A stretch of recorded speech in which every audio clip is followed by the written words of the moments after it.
When you began arranging, where did you draw your influences from?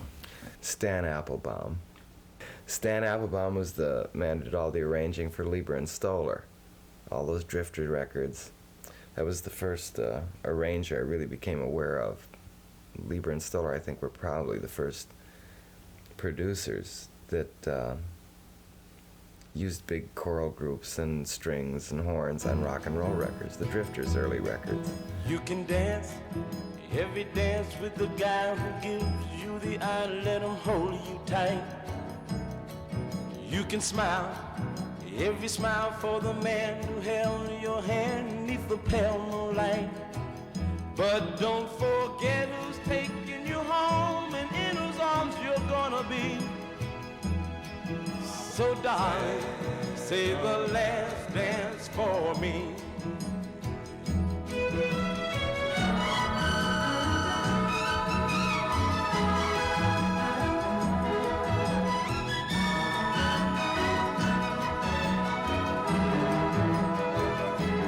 Don't forget who's taking you home and in whose arms you're gonna be. So darling, say the last dance for me. Say the last dance for me. Say the last dance for me. So Stan Applebaum was my hero for a while. I thought he was the greatest arranger alive. What did you see yourself as doing at that time? Did you consider yourself to be a prodigy? No. God, no. Well, I had taken a correspondence course from Westlake College. I mean, I had a credit when I went there. I took an arranging course by mail. And along with piano lessons, I was also studying music theory with this piano teacher. So the arranging, it came easy. Didn't consider myself anything I could do. I'd do a lead sheet, I'd copy, I'd do anything I could. Were you precocious? To be around it. No. One has the impression, to move on a little forward to the time with Phil Spector, and your name was always synonymous with Spector. You saw produced by Phil Spector, arranged by Jack Nitzsche. There was a slight aura of a couple of precocious kids going out and making remarkable records which were audacious. Time, did you feel this? At that time, yeah. When the hits started coming, we were a little bit out of hand at times. Yeah, the first time to really feel success like that in the record business, we acted like total assholes. I mean, Let's talk about your behavior as such with Phil Spector. You met Phil Spector. He was already successful at the time.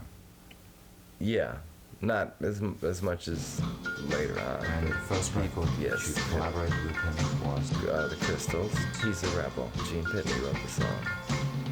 See the way he walks down the street, that's the way he shuffles his feet. My, he holds his head up high when he goes walking by. He's my guy. And he holds my hand, I'm so proud, 'cause he's not just one of the crowd.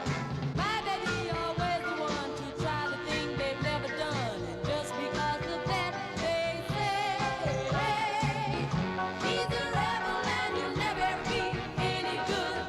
He's a rebel 'cause he never ever does what he should, but just because he doesn't do what everybody else does, that's no reason why I can't give him all my love. He is always good to me, always treats me tenderly, 'cause he's not a rebel, no, no, no.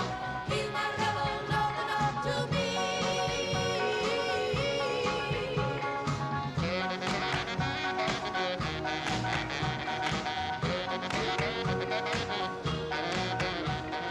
When you did this record, did you envisage a collaboration that would last as long as it did? No. Well, the very first meeting, it felt good. I mean, he was a lot hipper than any of the A&R men that I had been working for out here. I mean, but all the good things were coming from New York in those days. I mean, he really understood rock and roll, and there were a lot of people in Hollywood working for record companies that really shouldn't have been working in the record business.